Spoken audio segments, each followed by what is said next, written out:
this line.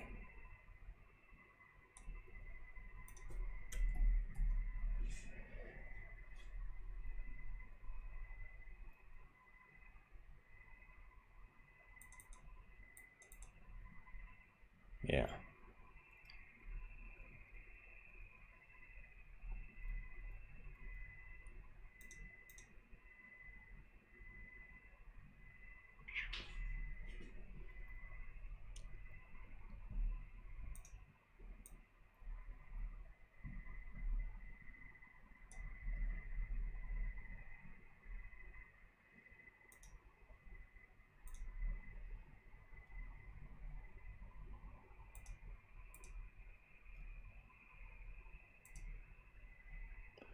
It's weird, kind of glitchy. Why does that?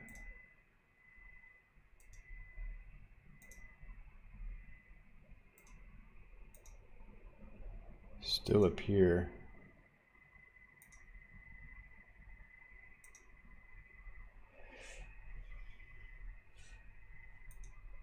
Here, this is kind of a problem.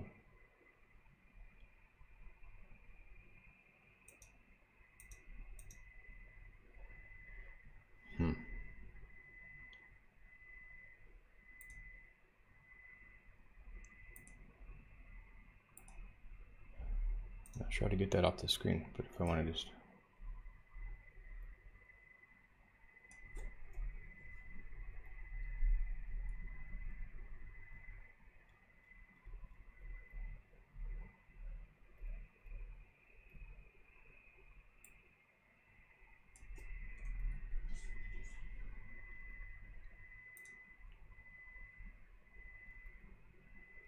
man.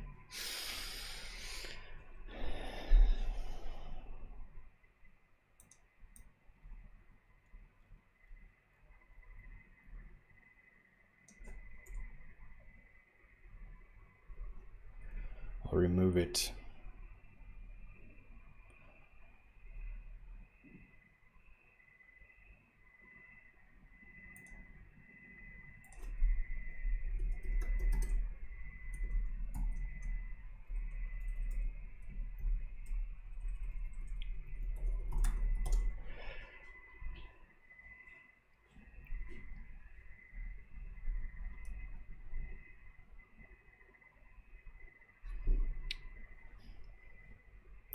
All right, I have to take a break, but hey, good morning, Rebel. How you doing? I'm gonna take a quick break. I'll be right back. I'm gonna have to figure out these tests and get them working properly now that we've made some refactoring changes. I'll see you in a minute.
All right.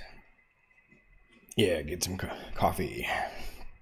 I had my morning matcha. So I've kind of painted myself into a corner here. I made some changes, merged some code without running the tests. This is why really soon I need to get tests running on the CI environment. This is a, so I'm making excuses, but this is a beta prototype project. I've been moving fast, breaking things, as we can see here, but now I am getting more in the cadence of a proper software development cycle. So opening pull requests, having backlog, and as part of that cadence, I need to make sure these tests are comprehensive and running on every pull request to block it from being merged if they fail. So some of these tests are, one test at least was introduced here in this pull request by GitHub Copilot. And again, I'm not super familiar with the internals of Flutter testing, the Flutter framework, the testing Mockito, I think it's called. So this is Greek to me. This is very difficult. I'll have to really lean on probably Claude in this case. I'm also just having trouble. So I'm going to run all the tests here and see which ones fail. Null is not a subtype of int. So all of them are failing there.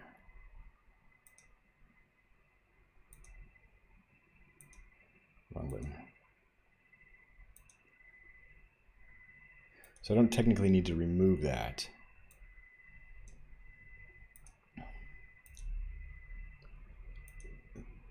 Cannot call when within a stub response. Cannot call when within a stub response. And null is not a subtype of int. All right.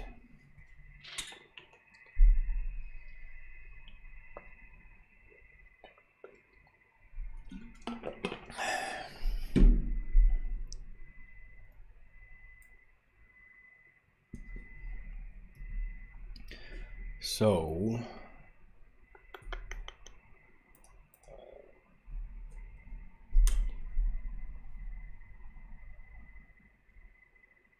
oh, I missed this step. Flutter run. So good. Be very careful. The mock needs to be regenerated. Okay, cool. So this is stuff I had no idea.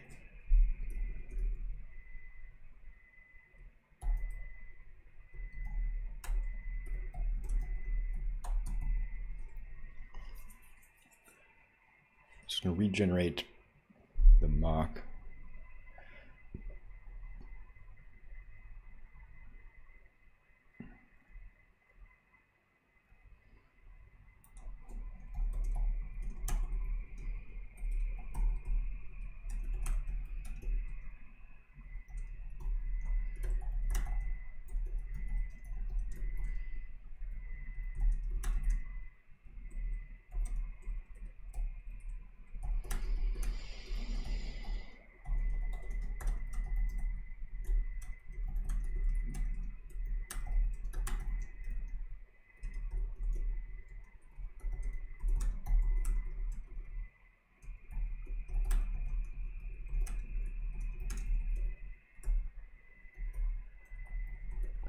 So yeah, see if it can help me understand this a little bit better, what's going on here.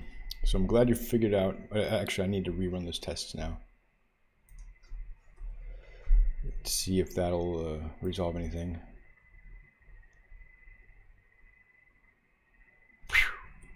Cool.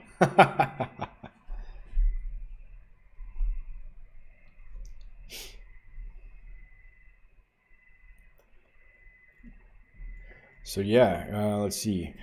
Glad you figured out the issue. Let's dive into what build runner does and why it is necessary, especially in the context of testing and mocking with Mockito and Flutter. What is build runner? Build runner is a build system for Dart and Flutter that generates files based on your code. It's part of Dart's code generation ecosystem. Now, is this kind of like a meta programming thing, and or relating to macros or something like that? I think these are features that were added to Dart. Flutter kind of, or are in the process of being added so it can do it at runtime instead of having to use a generator. Why is it necessary? In modern Dart, development. Code generation is used for several purposes. Reducing boilerplate code. Yep, that's what I think we're doing here. Implementing complex patterns more easily. Creating mock objects for testing. How does it work with Mockito? Mockito is a popular mocking framework for Dart and Flutter. Mockito uses code generation to create mock classes. This is more type safe and provides better IDE support compared to the previous runtime-based approach. Okay. You annotate classes to generate mocks, your class, all right. You run Flutter pub build runner build, or just Dart run build runner build. Mockito generates a mock class based on your real class. It scans your project for annotations and require code generation and generate necessary code like mock classes. Generated files typically have mocks.dart extension. So we update our mocks. Yeah, and this is all generated, and it needed to add this new override. Interesting. You get type safety benefit, IDE support, clear separation. Your test code is separate from generated mock code. Okay. So yeah, I guess you don't have to set up the mocks so specifically. Very good. So we'll commit that change. Synchronize it in a minute. But now we only have one breaking test, and this is just a thing that it's not finding the widget. So let's see here. We run that.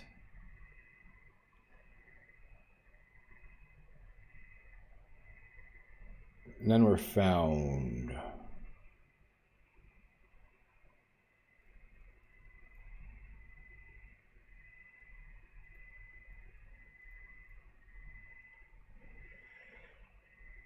So let's find our asserts. Diversity score is 4.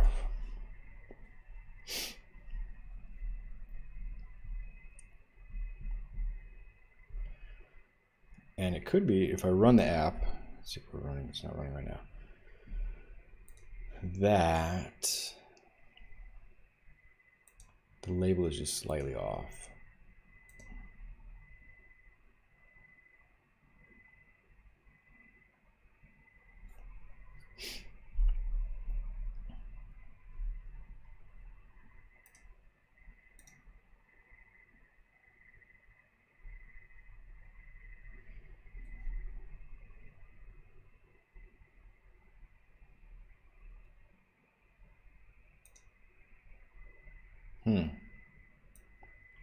So that looks correct.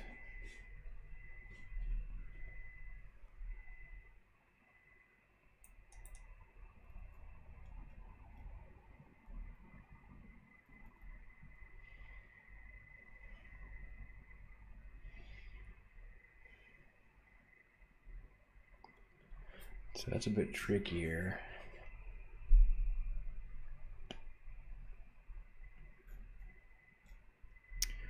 So again, I think Claude will have to rescue me here. One space. So it does find, push-ups and squats or whatever the.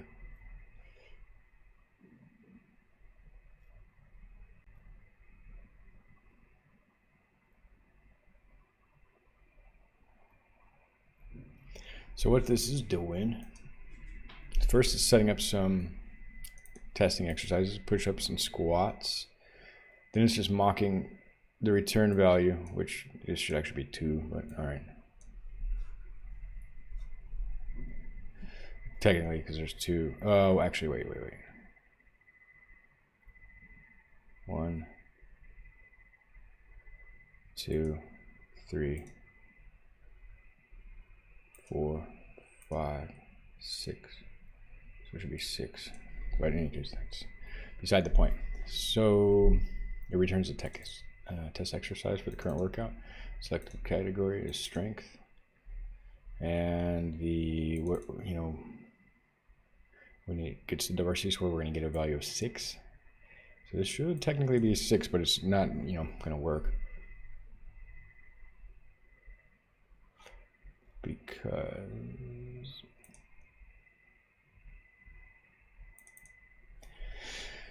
because it's actually showing the workout page, and we need to actually pump the, so it'll find the text on the workout page, but the actual thing we need to test is the popover. So Claude to the rescue here. I don't know, the user experience in GitHub Copilot is a bit fragmented.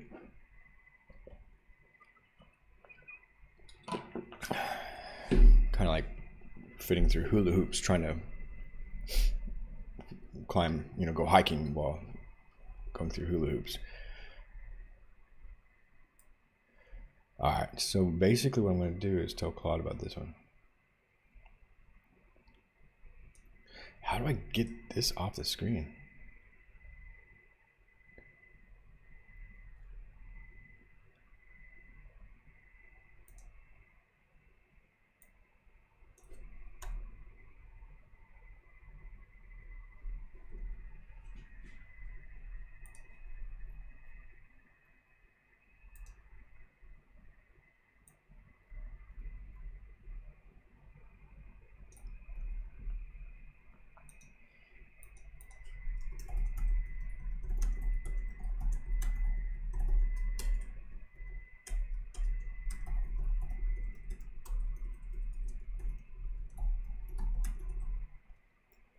Because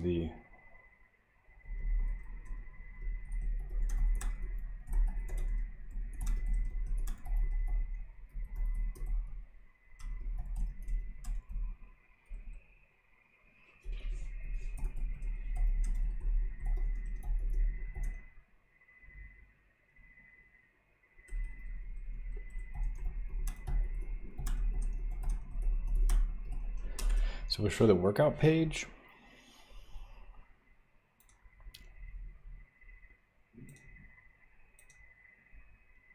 That 6 is okay, and what I'll do is I'll just bring the workout page here.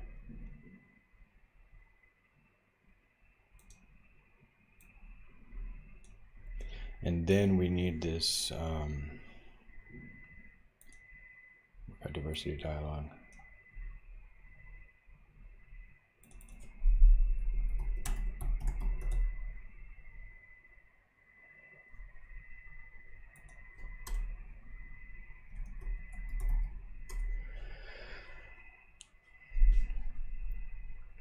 You're correct. This test is failing because the workout diversity dialog, which contains the diversity score, is not automatically displayed on the workout page. It's only shown when the user taps the info button. Let's modify this test to simulate tapping the button and then check for the diversity score. Here's how we can update the test. Make sure it's calculated correctly. We get a couple of exercises and set the return values for the mock app state, pump the widget to load the workout page. Then we look for those exercises on the workout pages. It does work. And then we look for that info button and we tap it. Wow, cool. Pump and settle. We wait for things to happen, and then there it is. Then we find it. Alrighty then. Let's see what we can do. So good. Claude is just blowing my mind. It's such a helpful tool. It has literally written all this code and a little bit with GPT, Copilot, GitHub Copilot. Okay, so we're running it, still failing. Oh, multiple exceptions.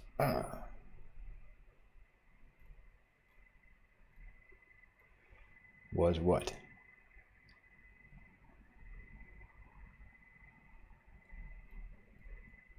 That's not very helpful.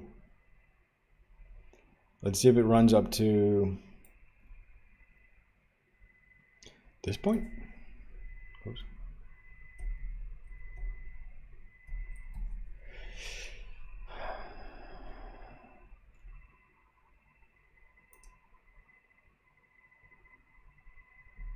So that works. And then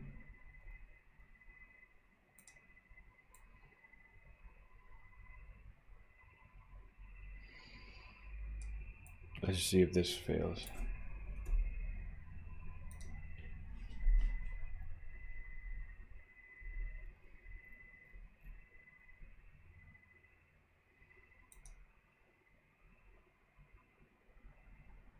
That works.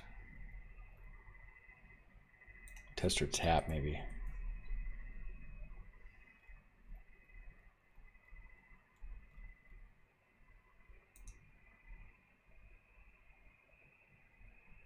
That works. Pump and settle. Yeah, nope, just turning yellow. I thought it was squiggles. Thought it was yellow squiggles. Yes. Could not correct.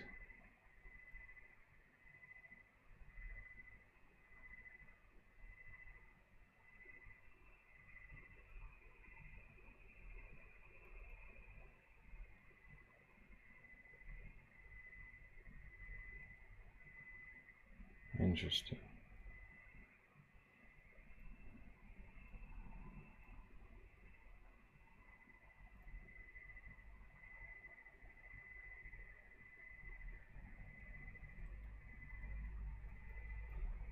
So this is very subtle. It's about trying to get the app state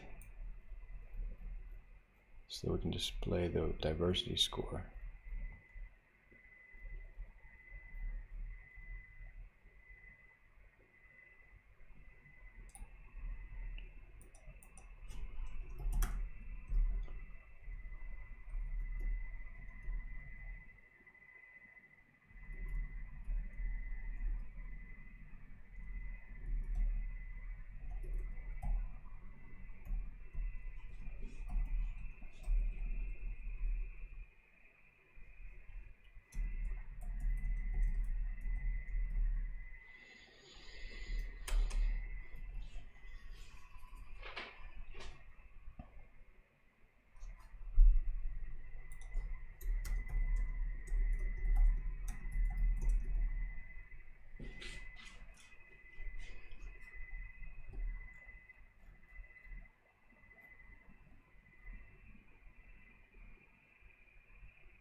So yeah, that's a pretty deep error. I don't really know how to get at that. The problem is that the workout diversity dialog is trying to access app state provider, but it is not available in the context of this dialog. This is because the dialog is created in a new route, which doesn't have access to the provider from the parent widget. To fix this, we need to pass the app state to the workout diversity dialog directly. Let's modify the workout page and workout diversity dialog to accommodate this. So this is an interesting problem.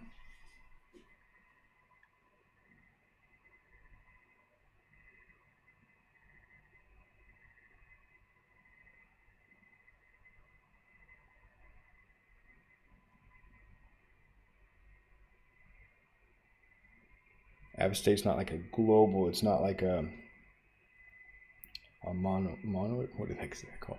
Yeah, or is it? But it has to be passed in any case, it's not a global.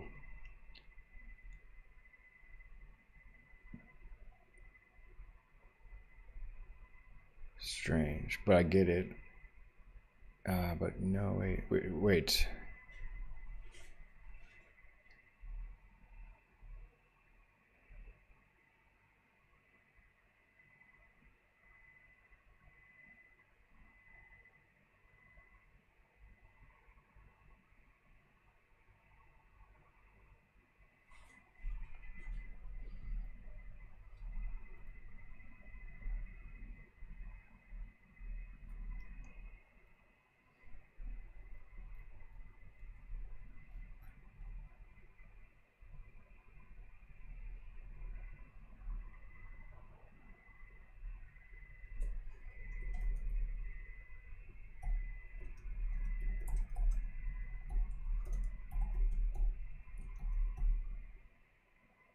It's all right.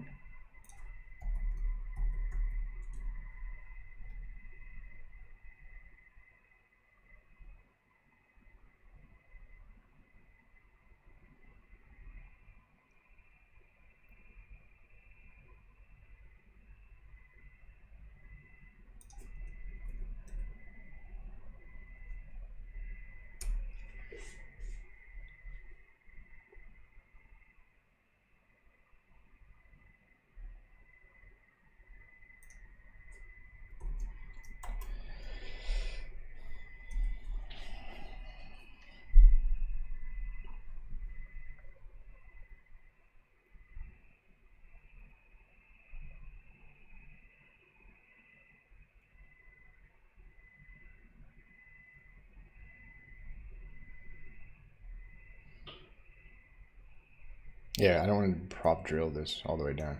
That's the whole point of using app state, isn't it? Maybe I'm using the wrong app state approach. I use provider.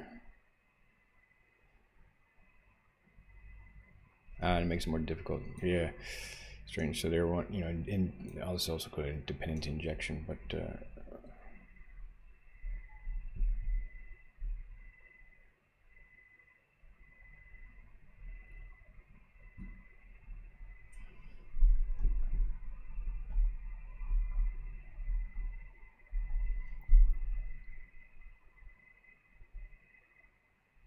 getx or mobx. Provider. I do like provider.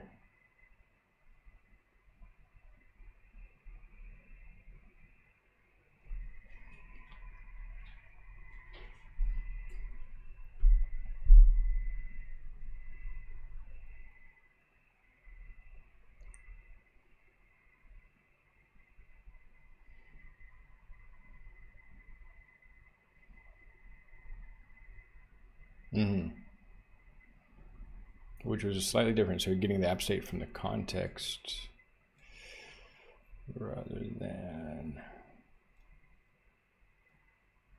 just taking it in. Oh, it's in here, but it's passing it in explicitly as an argument. So we needed to modify the add a property here.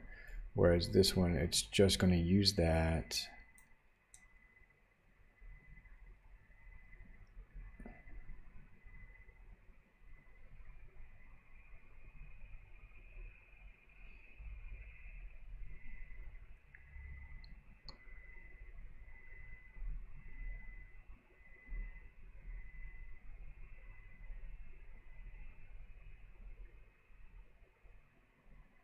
Yeah, sounds like a good compromise. So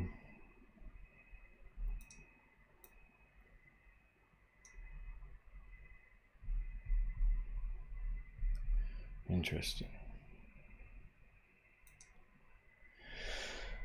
Let's check that out.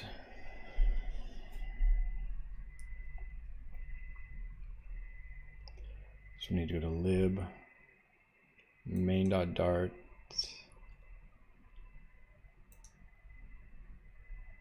But this is already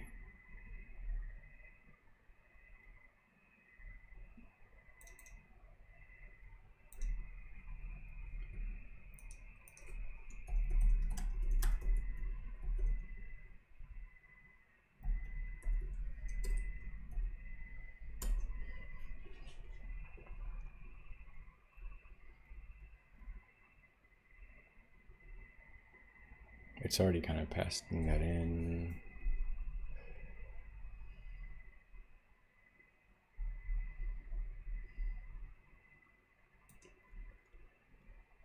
The current setup is actually very good and follows best practices for state management with provider. Let's break it down. You're using change notifier provider at the root of your app, which makes app state available to all descendant widgets.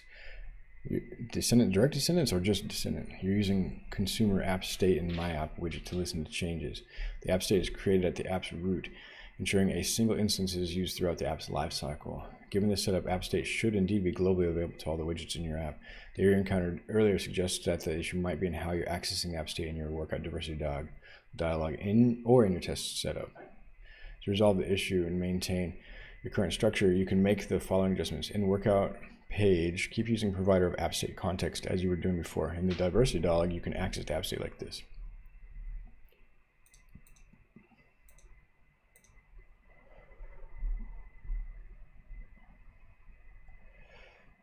Widgets, that's the test.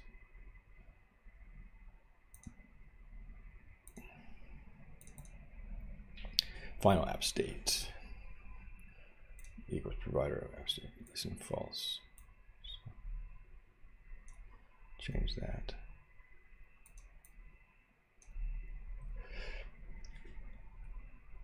And that didn't really change there. For your test, you need to ensure that the mock app state is provided in the widget tree. Update your test setup like this. So in the test widgets, final mockup state, pump widget, material app.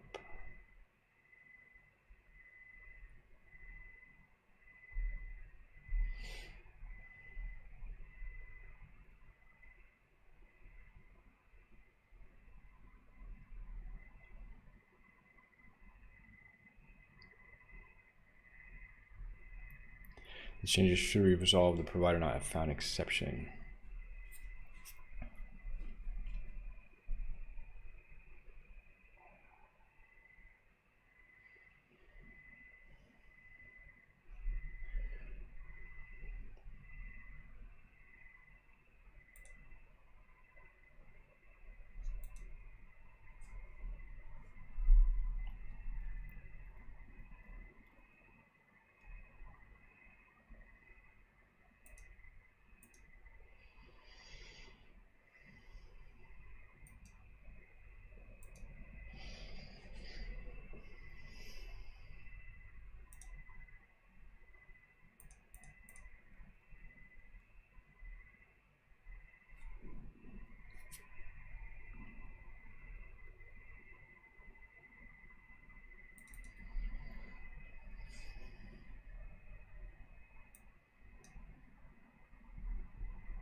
Material app, change motor provider state. Value mockup state, workout page, rest of your test.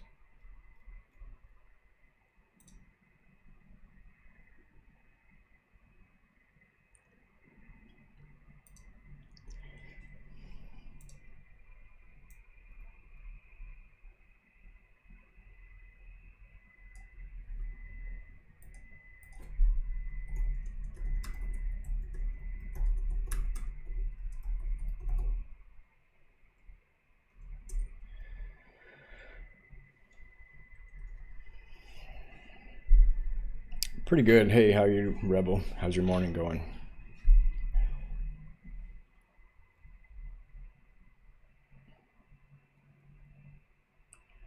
Let's uncomment the final assertion and add some debug prints to see what's happening.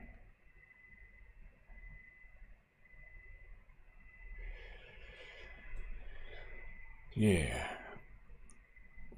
Been working on this prototype app over the weekend, and I started it a couple of weekends ago. I can't remember exactly when.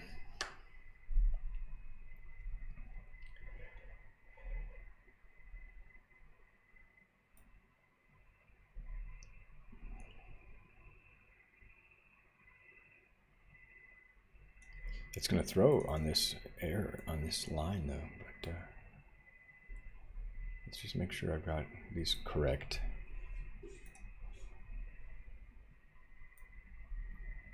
There's a await tester pump widget part. And then widget tester async.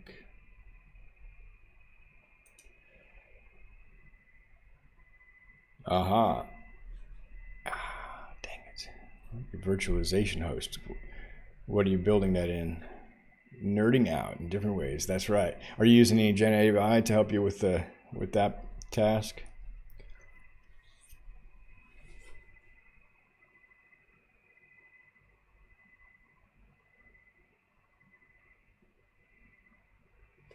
You know what? I could probably sidestep this issue, although I think I'm going to have to come back to it in any case to test like more of an integration level test. But is there a way to just test Flutter widgets, a widget level test? KVM virtualization. Okay.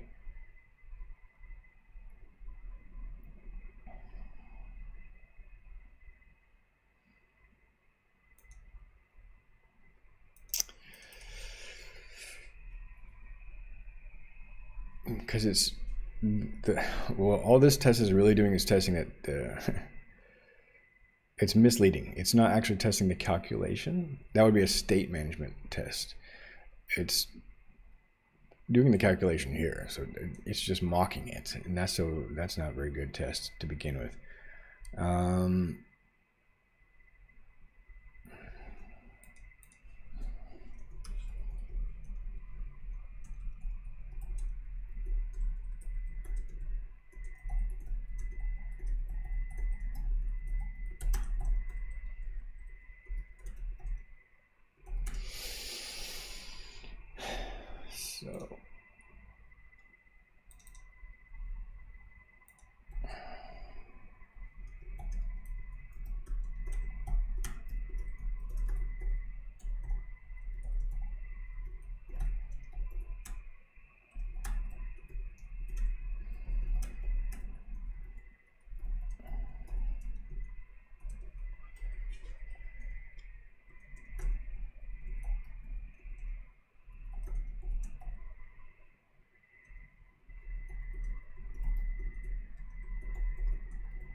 So let's skip the workout page. Can we do that?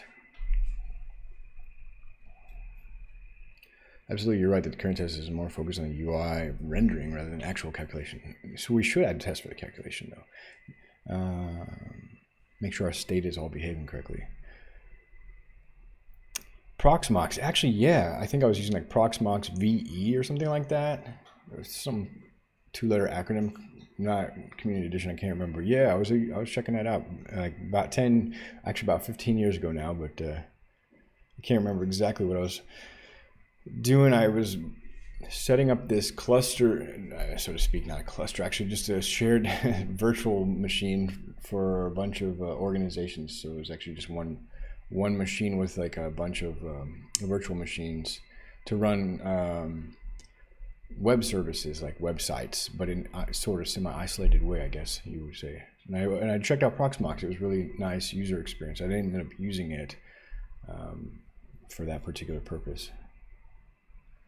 So now we're separating the concerns, widget tests for the UI components and unit tests for the business logic and app state. Okay, cool. So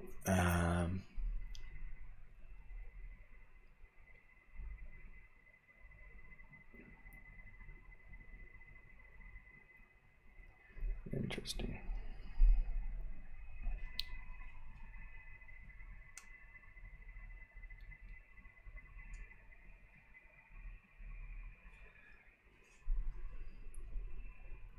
So then I'm just thinking how to organize these files. So we got tests, we got mocks, models,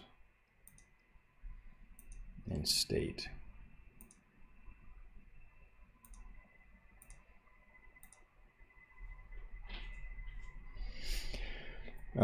Hey, how to recursively list files and directory structure in Unix.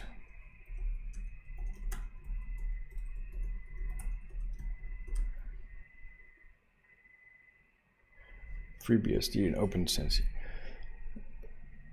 All right, cool. Yeah, I think that's still a really viable approach, right? Running virtualized machines.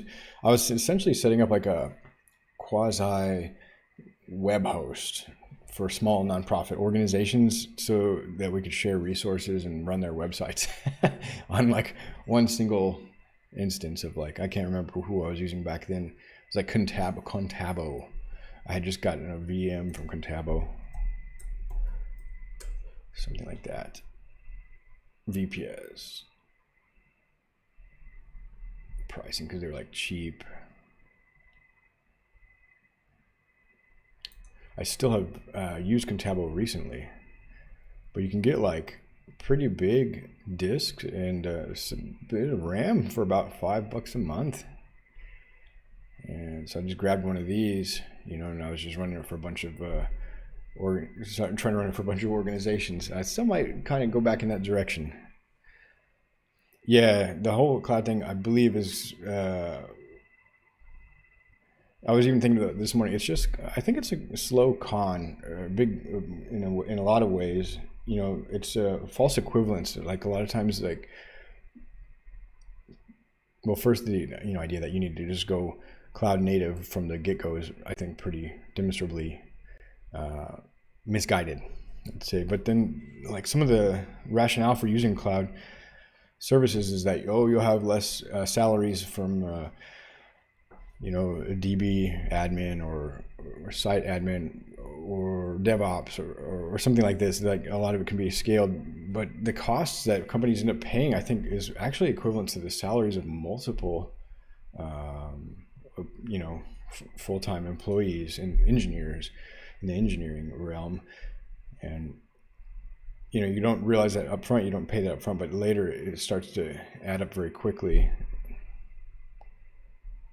You're thinking of the security as one. Interesting. So you're pulling in like a local, where are you running your hardware then? Do you use like a dedicated like metal or in a kind of a data center, or do you run it on premises, or how are you running that, and how are you making sure that that's secure? And isn't any cloud connected device going to have similar security concerns, I would imagine? And that's one thing I actually found out with this experiment running this web infrastructure for multiple organizations. It was really time consuming. It was, turning into more of a, especially, but managing services like IMAP and stuff like that was where the complexity was coming in. Because we're not just talking about the operating system, and running those updates can be semi-automated, but yeah, then just configuration and things like that, which I don't even think the cloud can fully sort of supplement. Like AWS is very complex. You would end up with a lot of time spent configuring things. Okay, data center in London, New York. So, and they're going direct. You have like, or all the outbound services, including email. Cool. So what kind of mail server are you running?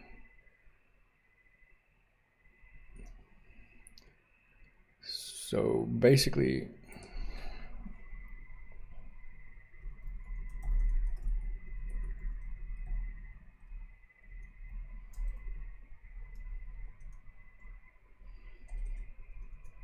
I think I'm using Bash, ZSH. I don't know this.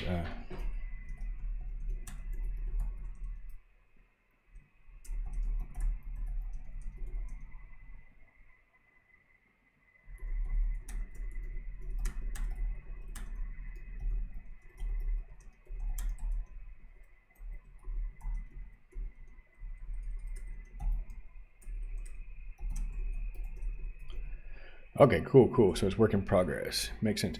Let me take a quick break. I'm going to start a pot of tea boiling, and I'll be right back. Having my morning tea. I had a matcha latte, now it's tea time.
All right, cool. I'm back.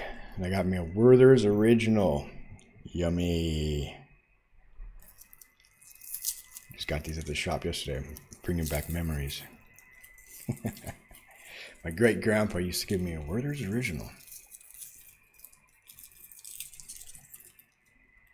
Interesting sound effect there.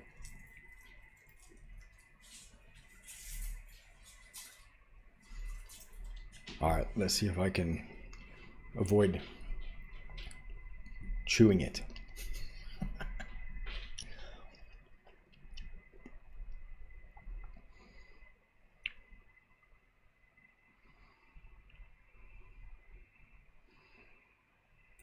Good idea.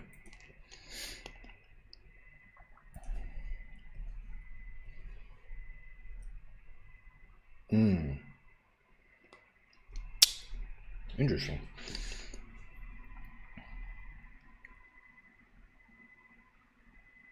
Needs to be installed. Brew install tree. I need to learn to read, like just read. It's one of the most important skills I think we have as engineers. Reading, writing, communicating. And it's so undervalued. We know we read all the time. We're reading documentation, we're reading forum posts and stuff like that, but we're not like sometimes really reading, like skimming. And then, you know, there's language barriers and things as well too, but a lot of it for me is also the attention, the focus, the detail. Oops, no, I don't want to do that again. Up twice, 3 times now. Beautiful.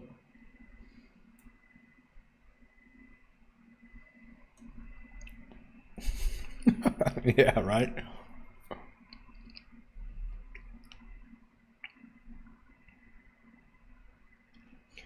Yeah, so you just tinker with it until it breaks, then you go to the manual.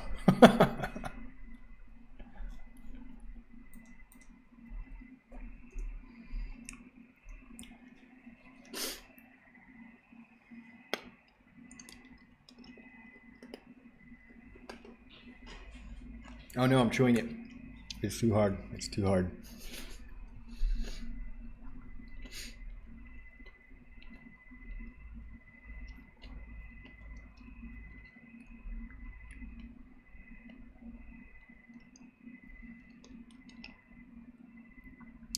So most of this exists on the exercises group. Models there, pages are there, app state, and providers. So that's echoing back out. Tests, unit and widget, interesting. And then mocks. And I excluded the integration tests. Wow, mocks. I like it. I like the structure. Okay. Okay, we have the mocks.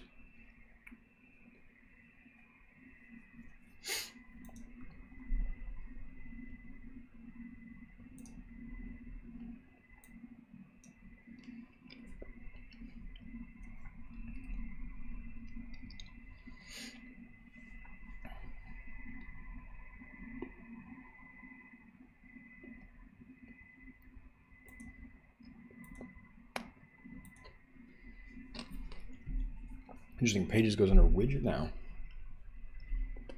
Because everything's a widget.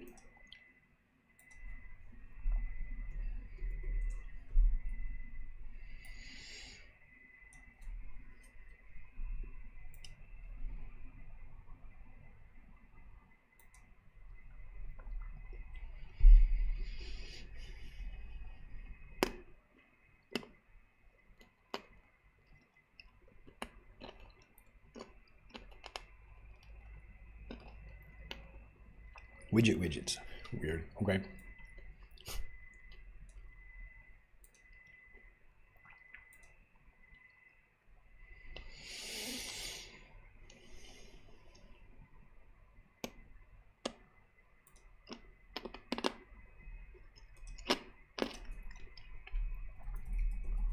And this better reflects the project structure.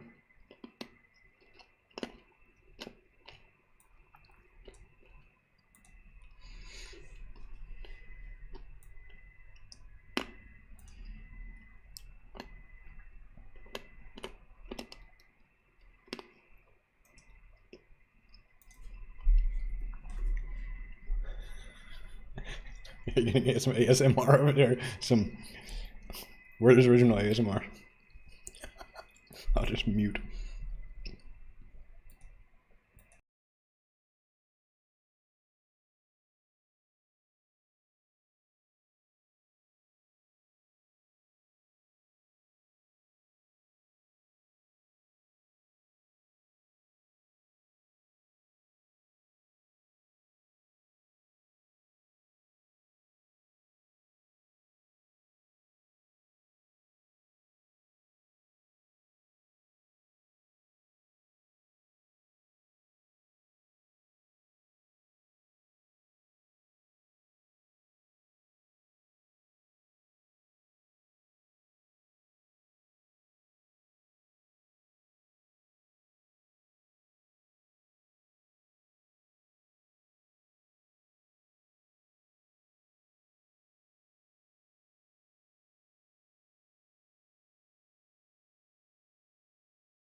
All right.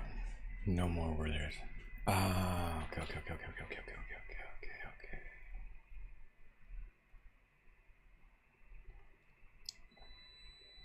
He's ready.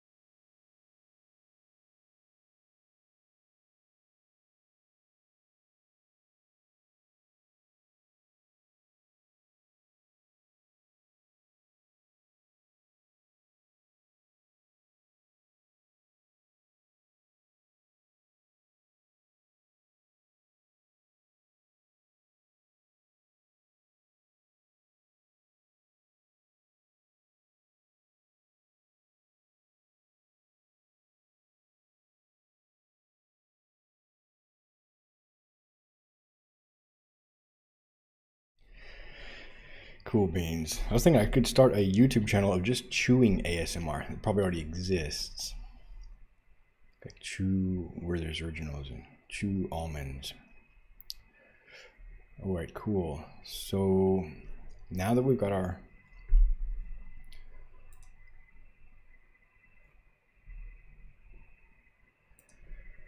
test structure improved a bit, we can go back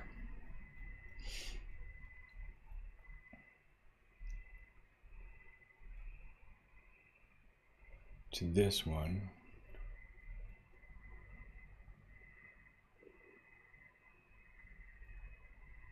Both of these go here. And then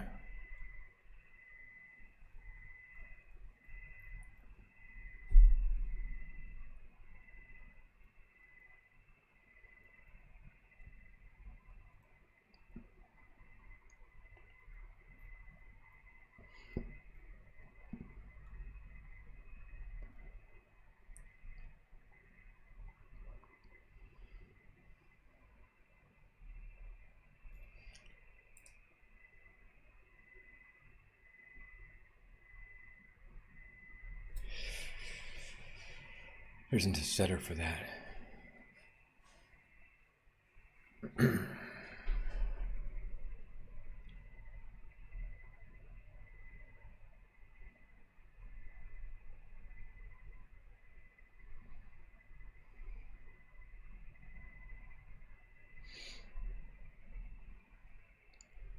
I think that's intentional, if I understand correctly.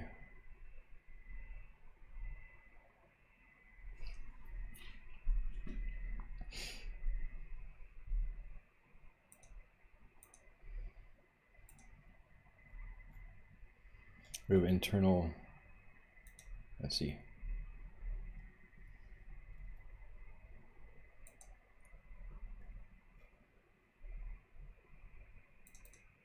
It's an internal.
state mock.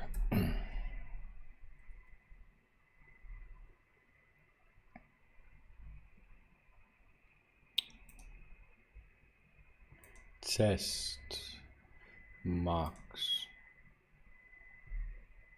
mockup state.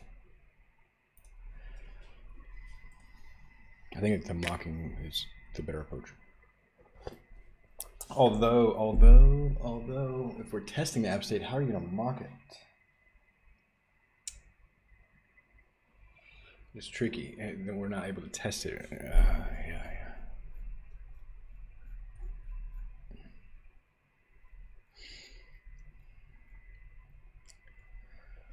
The current workout is indeed a private member of app state class, and there's no public setter for it. This is a good practice for encapsulation as it prevents direct modification. Yeah, so I don't quite allow direct access.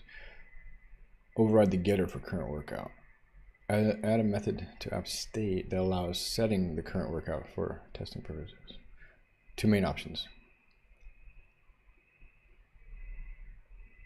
Let's go with the first option. It doesn't require modifying the actual app state class. I like that. Separating tests from functionality. Make sure your mockup state is correctly generated in your mockup state Dart. All right, I think we did that, but we'll do it again.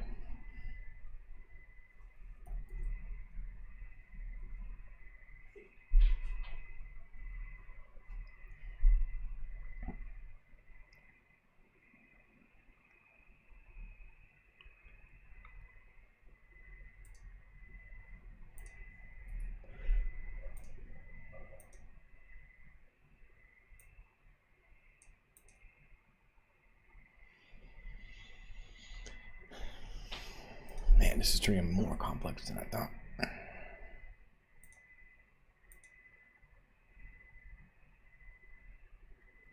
Looks good.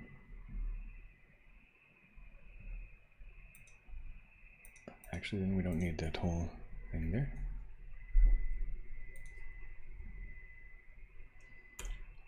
Then in your test file, you can set up the mock like this. Mockup state, set up mockup state. Late binding, more tests.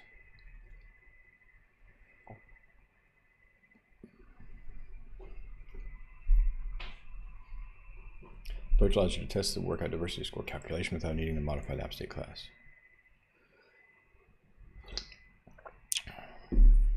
So where does this Claude and ChatGPT and generative AI fit in between in the spectrum of getting it done by yourself, fiddling and breaking things, and then reading the manual? Is it to the right of reading the manual? Is it to the left of reading the manual? Is it between fiddling and getting it broken? It seems to me maybe it's in between reading the manual. It's sort of like reads the manual for you, but you can always refer to the manual if you need to go to that length. And you can even paste the manual in, which I've actually done in this context. Okay, we're getting towards our use limit because I pasted the manual in. So we get to our use limit faster that way. All right. So I'm going to do that here in main.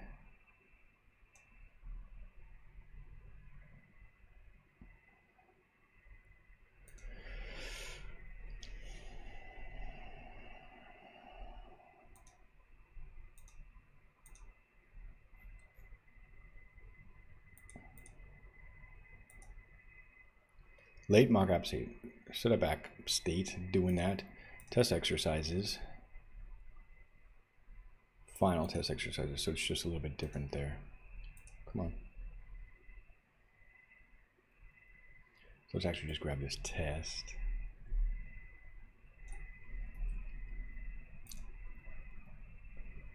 Collapse that.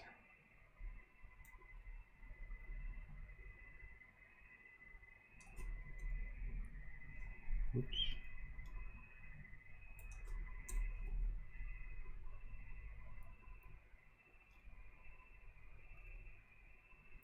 Missing argument. Instructions.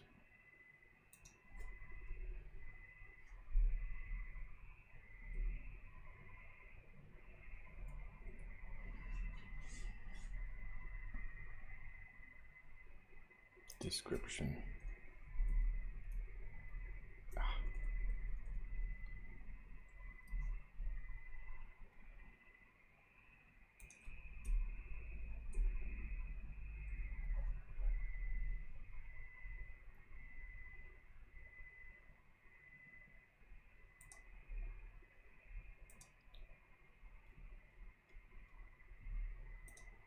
Mock app state. It's a little different.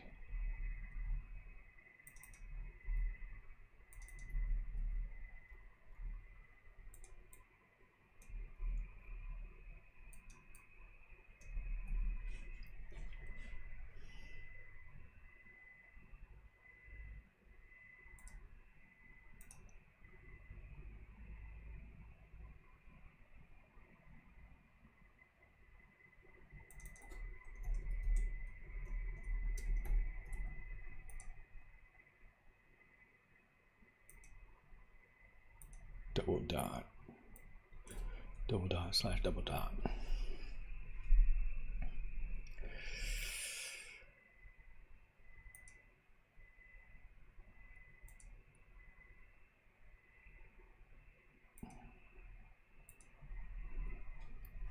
Makito.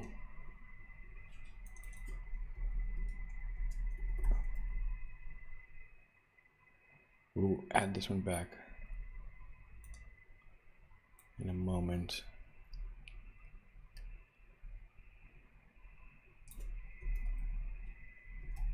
There it goes. Let's see if we can just get one of these working.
I've got so many file changes here.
We're making progress though.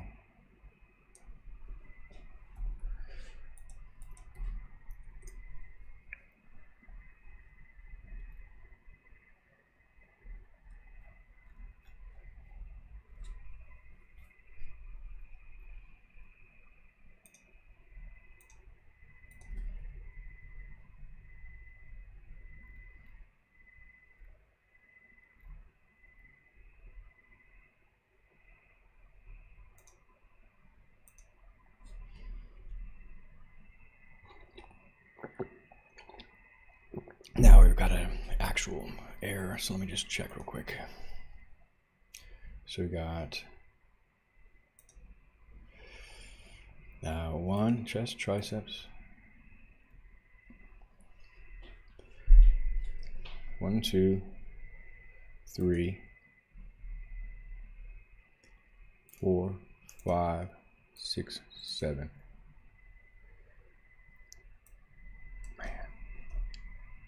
Boom.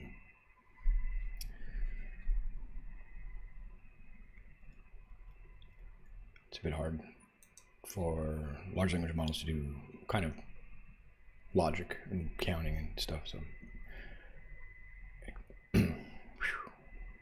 man, we're not there yet. We're not there yet, but we're getting closer.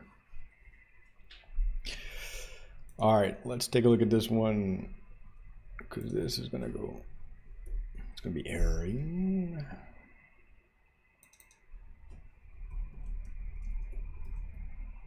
Current workout.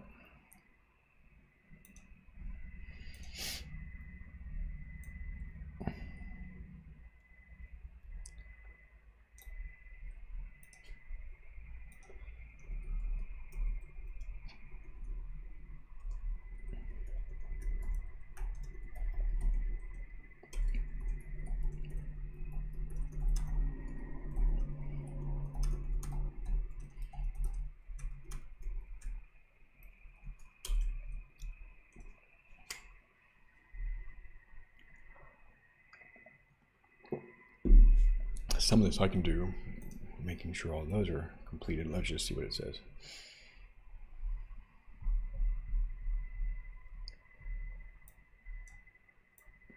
So essentially, it's just dealing with the expected group counts. Oh man, whoa.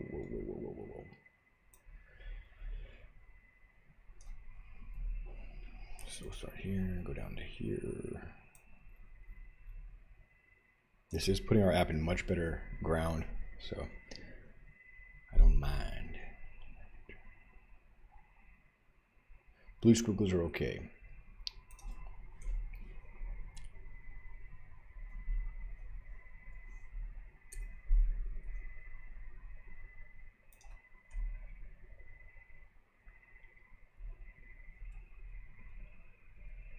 Nice. All right. Poop. Just another thing we have to improve on our mock. I think that's about it.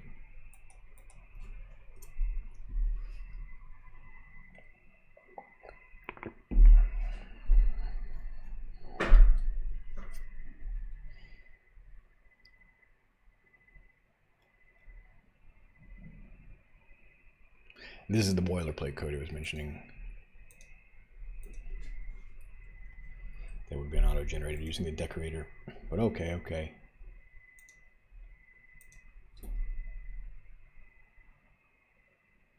Boom. Okay.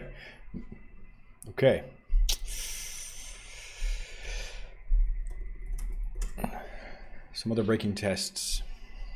Many more breaking tests.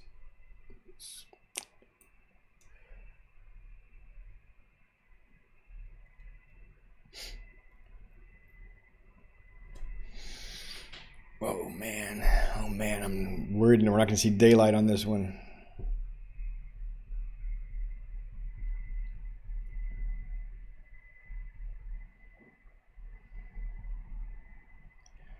This is because of the app state is not being generated anymore.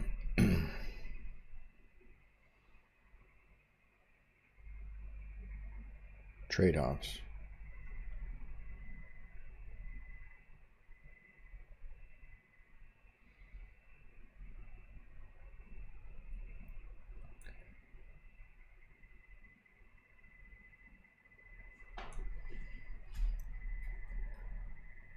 I'm out of messages until 2 p.m. Dang. Not that long. And I need to eat lunch soon, but yeah. Stub response, stub response, stub response, stub response.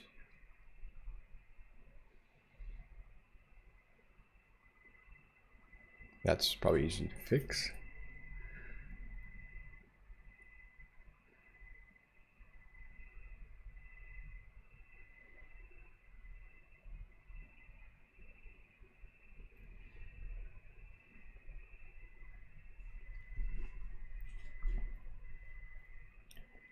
So we could probably add the is dark mode. If I go to the apps, open the app state.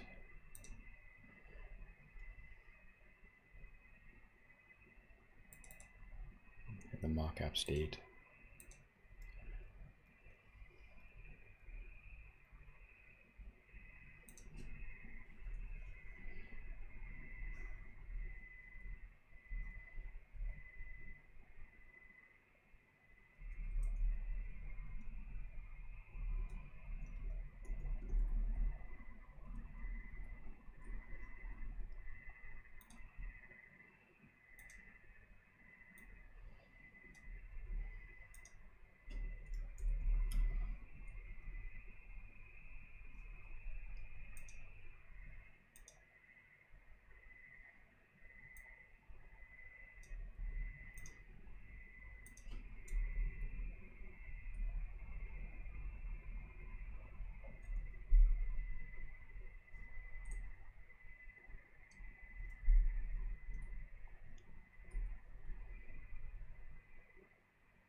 So, which one was it that was dealing with dark mode?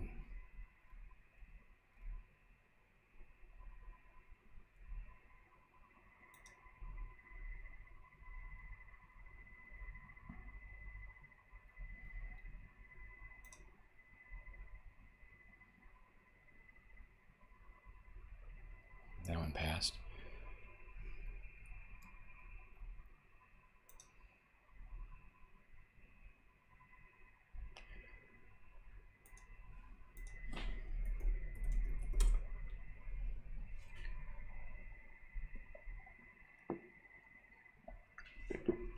Still worried we're not going to get through this.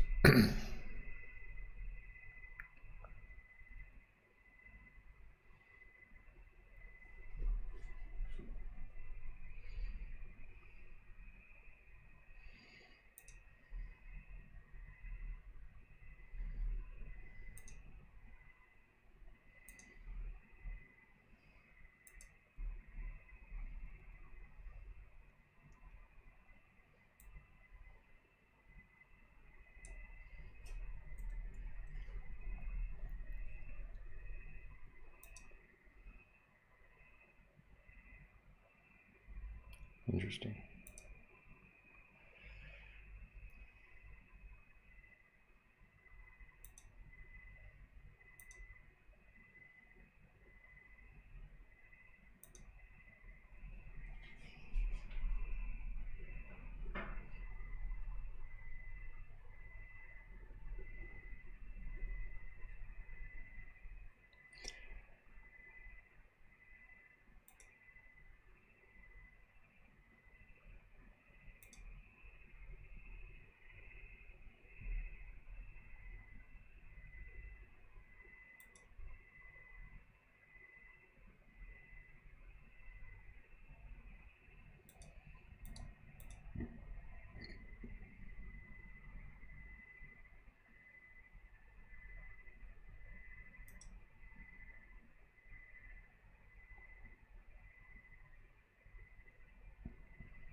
This is one thing I've never been able to figure out. How do I ban somebody on Twitch?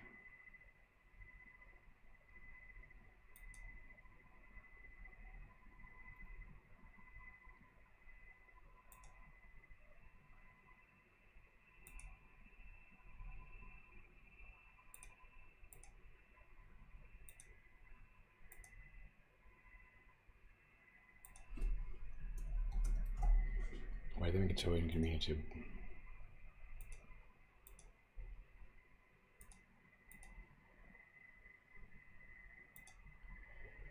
Alright.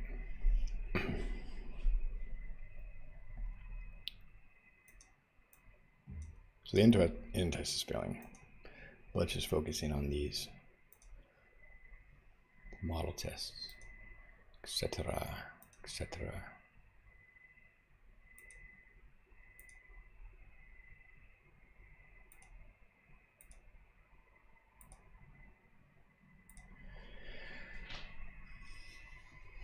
We're not in such bad shape.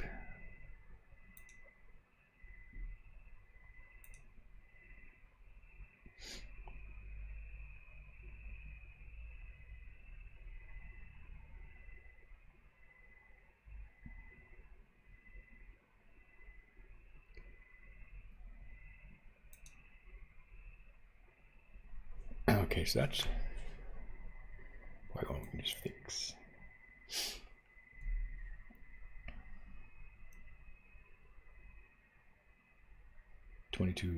-7.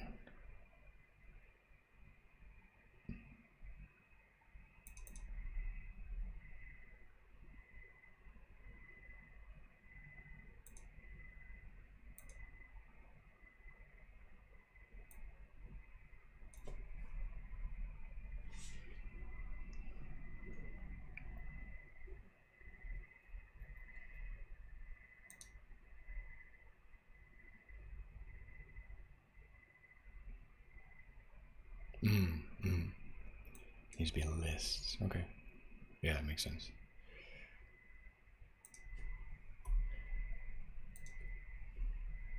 Cool. Will we see daylight? I'm not going to worry about the integration tests. I think it's a really good idea. It's just adding a bit of complexity at this point in the project. Okay. What happened now? Expected null. We got upper body. So it's the same thing.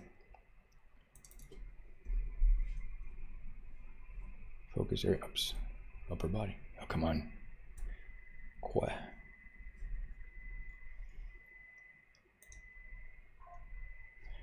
And yes, I need to eat lunch. I need to water my plants, and I'm gonna go do some music. All right. So what was this one?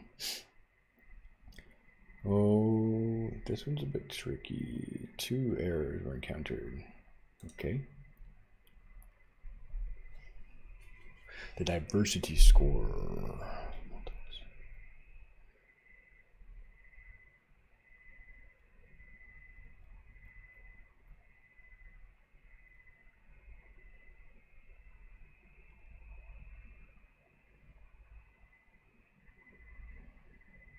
All right. Following test failures throwing when running a test. Expected exactly 1 matching candidate. Actual. Okay. And you know, I might just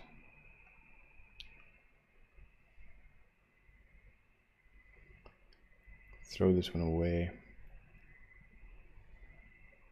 I've got the state test, and I'm not so concerned about this one, to be honest.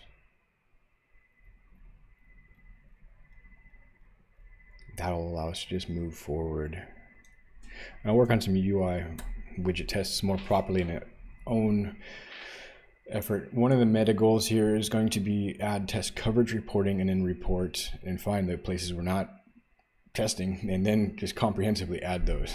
So we'll do that in another session. Very cool. I think we're going to be good now. Good enough, and I'm not going to worry about the integration test breaking right now. Very cool. Very cool.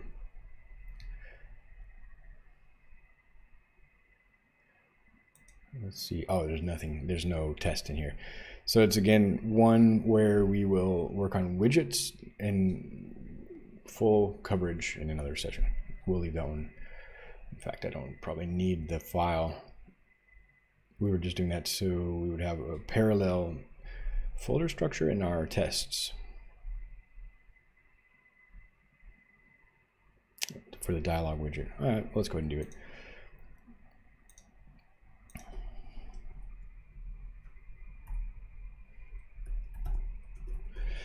So again, this has been a pull request on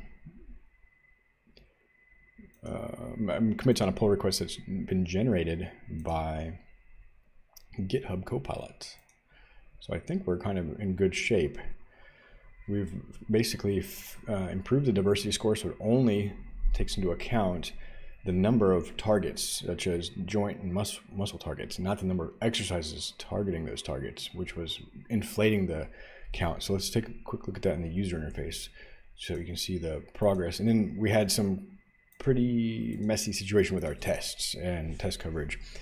One of my main takeaways is that even though kind of GitHub Copilot can see the whole code base, the code it writes is kind of myopic. It like zooms in on particular parts, but it'll even in the same file have functions that are doing the exact same thing and leave those in. So like a human would otherwise have noticed probably that and maybe, you know, taken the extra step of consolidating those.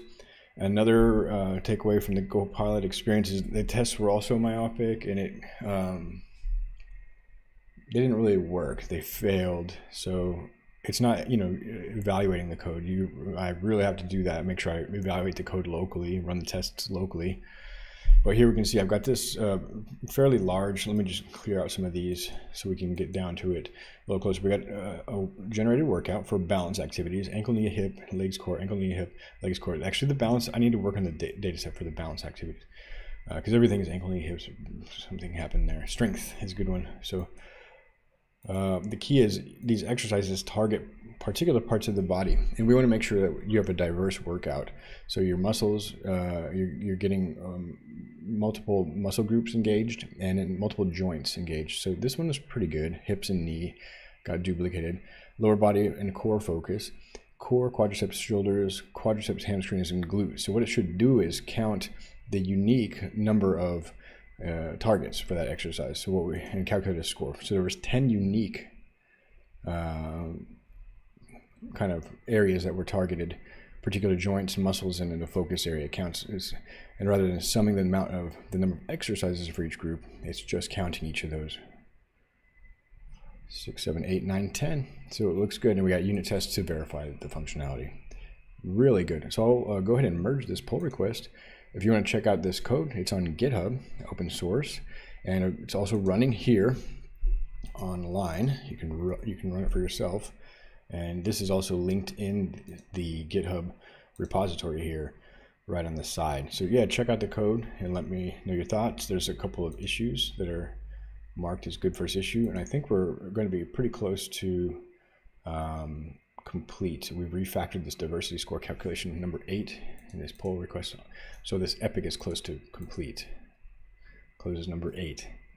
All right, we'll go ahead and merge that online, and you can check out the code at your convenience. Delete that branch. It'll deploy it shortly. It takes about 5 to 10 minutes. If you're watching this live stream, you want to check it out now, you just got to wait a little bit to get the latest features. Okay, well, thanks for your time. I hope you're doing well. Have a great day. Thanks for stopping by, Rebel. It's always good to see familiar faces, and I'll be interested to follow up on your VPS sort of virtualization project when you're ready to share that. Have a great day.